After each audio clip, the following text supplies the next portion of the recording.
Right, so my three chosen initiatives are Friday Night Leagues, which is based around football, Centre of Excellence, based around netball, and Sporting Giants, based around handball.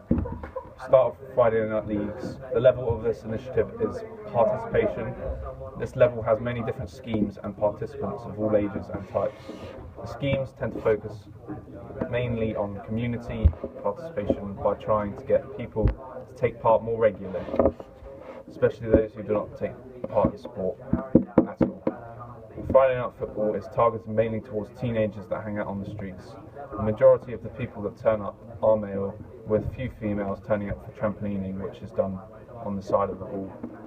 It is different to elite level because elite players have a full-time contract and play the sport as a job, but the participation level is guided more towards getting people involved in the sport and participating for fun. The provider of this scheme is a local authority, which is the State of Jersey. It has been located in different areas around the island depending on the youth crime rate in that area. For example, Town, up at Fort Regent, it's been up at the Kennebec on the AstroTurf up there as well. One of the reasons for its popularity is that it has no cost. The purpose of the scheme is to give antisocial youths on the streets something to do at night instead of hanging around and getting into trouble with the police. It has been proven to work based on statistics from calls before the scheme was started. Before the scheme was started, the number of calls to police regarding antisocial behaviour from youths was 1,600. After the first year, the numbers went down to 650. And that's basically what Friday Night Leagues is. My second initiative is Centre of Excellence, based around netball, and the level of this initiative is performance. This level emphasises improvement through regular practice, competition or skills training. A feature of this level would be the selection of participants to take part in trials or take up a place at an academy, or perhaps obtain a sponsorship to train. An example would be a county scheme that helps to identify players who can gain representative honours and possibly move on to the elite level for talent and development. The age range of people in this level can be anything between 12 and 18. This scheme is aimed at females, as netball is a female-based sport. It is different to participation because you are no longer playing just for fun, you are playing for competition and are focused on extending skills in that sport in order to perform to the best of your ability. The participation level is purely aimed at people taking part for fun and enjoyment. The provider of the scheme is the JNA, that's the Jersey Netball Association. My third and final initiative is Sporting Giants, based around handball. The level of this initiative is elite. This level is the highest level and the stage Olympic athletes are at. For example, Chris Hoy. Some elite athletes are on contracts, however this depends on the sport and the popularity of the sport.